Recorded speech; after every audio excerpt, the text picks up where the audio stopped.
Let me ask you something. When was the last time you looked at the person you married and felt completely certain you made the right choice? If you had to think about it for more than 2 seconds, good, stay with me. Because what I am about to say is something I have been sitting with for nearly 70 years, and I think you need to hear it before you make a decision you cannot take back.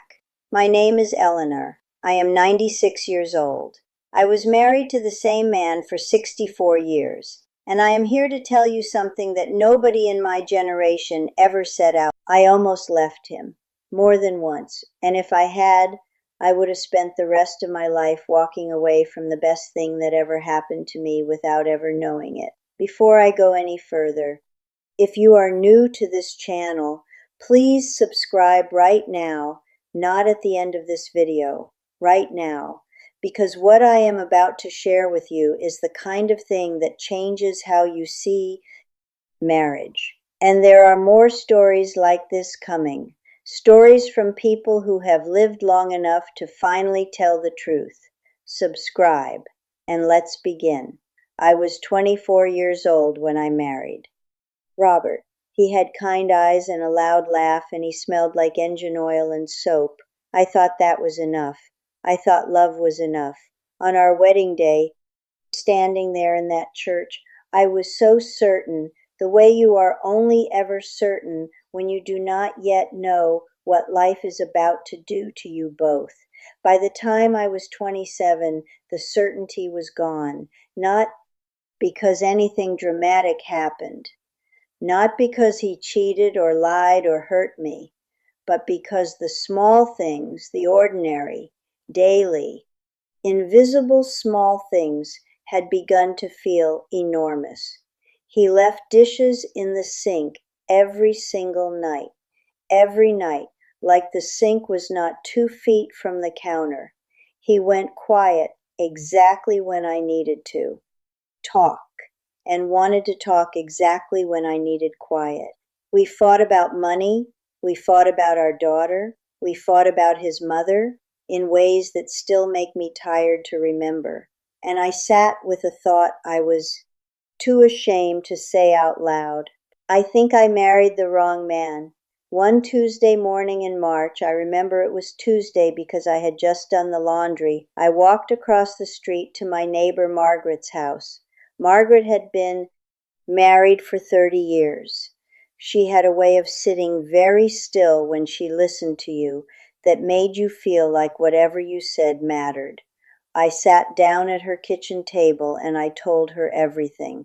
The dishes, the silence, the arguments, the growing feeling that Robert and I were two people who had made a terrible mistake together. I expected her to nod, to put her hand on mine, to tell me I deserved better.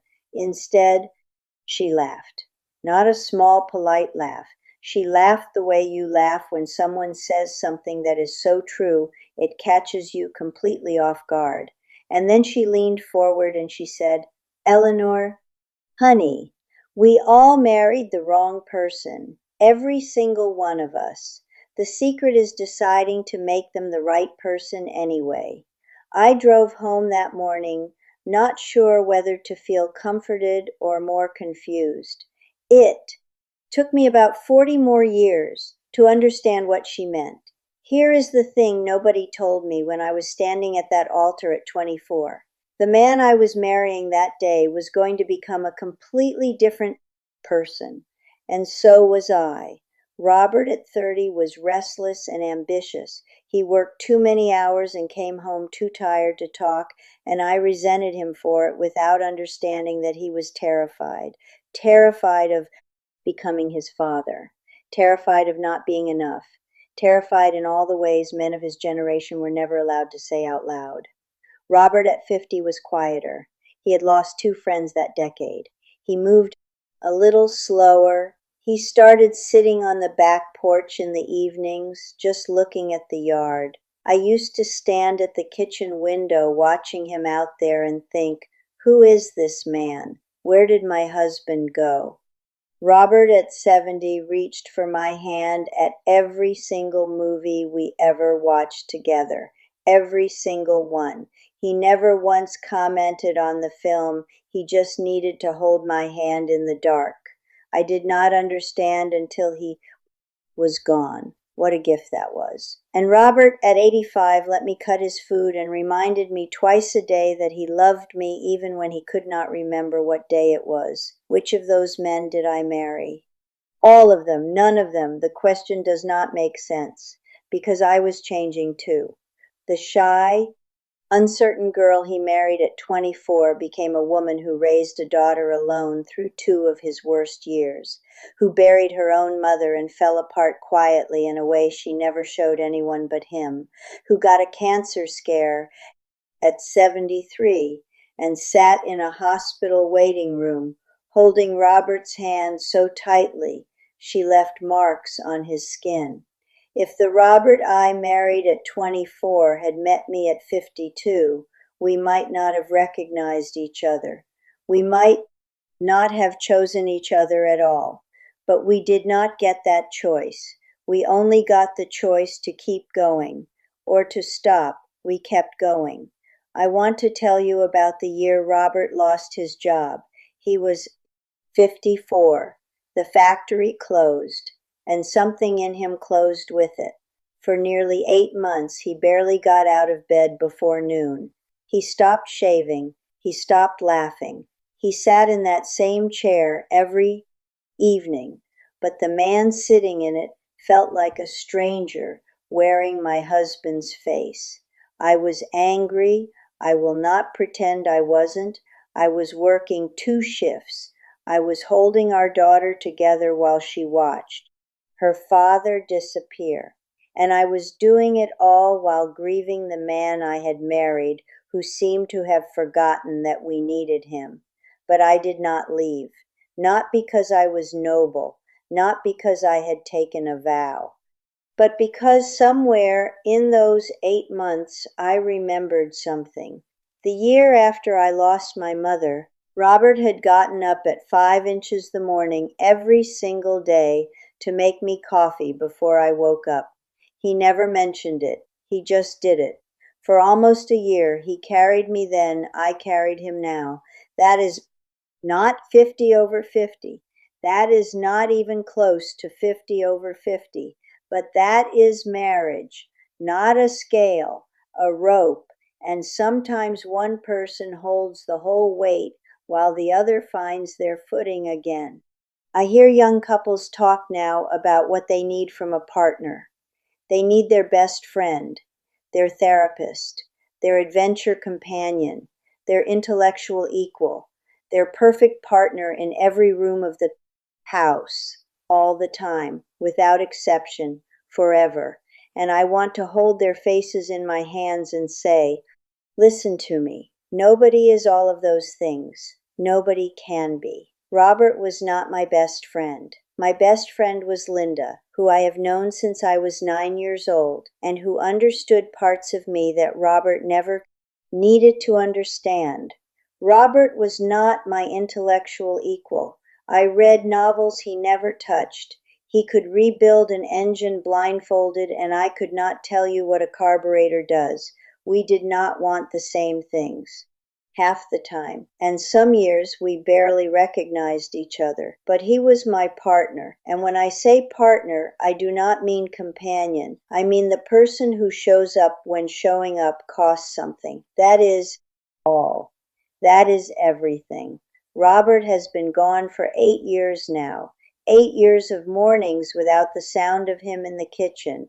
8 years of films I have never watched because I cannot bear to hold my own hand in the dark.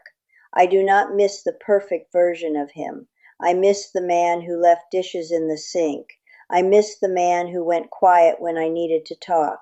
I miss the man I was so certain was wrong for me when I was 27 and stupid and had no idea what right actually looked like. So here is what I want to leave you with. 4 things.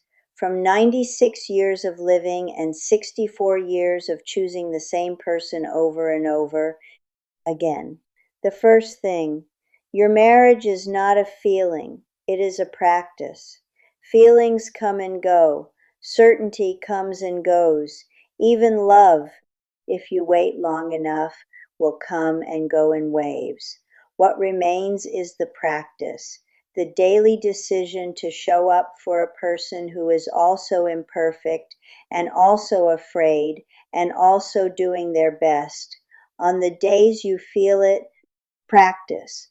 On the days you do not feel it, practice harder. The second thing, get curious before you get angry. Every behavior that drives you to the edge of your patience has a story behind it. Robert's silence was not coldness. It was the way a boy learned to survive a household where speaking up had consequences. When I finally understood that, I stopped taking his silence personally. Ask yourself, where does this come from in them? What are they afraid of?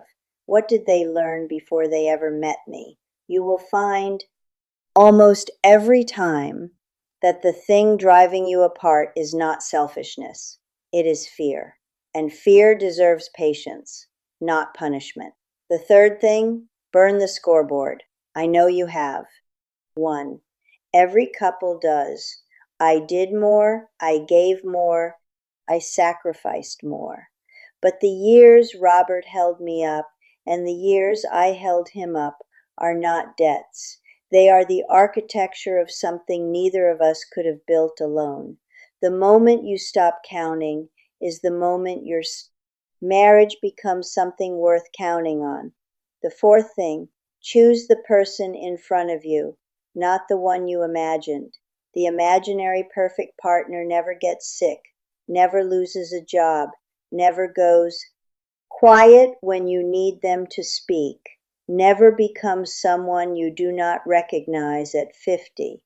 But they also never reach for your hand in a dark cinema, never make you coffee at 5 inches the morning without being asked, never look at you at 80 with the same eyes that looked at you at 24. Only a real person can do that. Choose the real one, with all of it, the dishes and the silence and the fear and the love, all of it. I am 96 years old, and the question everyone always wants answered, did I marry the right person? I have stopped caring about that question. Here is the only question that matters. Are you willing to keep choosing this person even when it costs you something? Especially then, because love is not what you feel on your wedding day. Love is what you build on every ordinary Tuesday for the rest of your life. I chose Robert for 64 years, and I would choose him again. Every single difficult, beautiful, ordinary day, every single one. If something in this story reached something in you, please share it. Send it to someone whose marriage is struggling right now. Send it to your children before they give up too soon. Send it to yourself on the hard days. Leave a comment below. Tell me how long you have been married. Tell me what has kept you together. I want to know. And if you are not yet part of this channel, subscribe now, because the conversations that matter most are the ones we keep putting off. This is the place we finally have them. Take care of the person next to you. They are not perfect, but then again, neither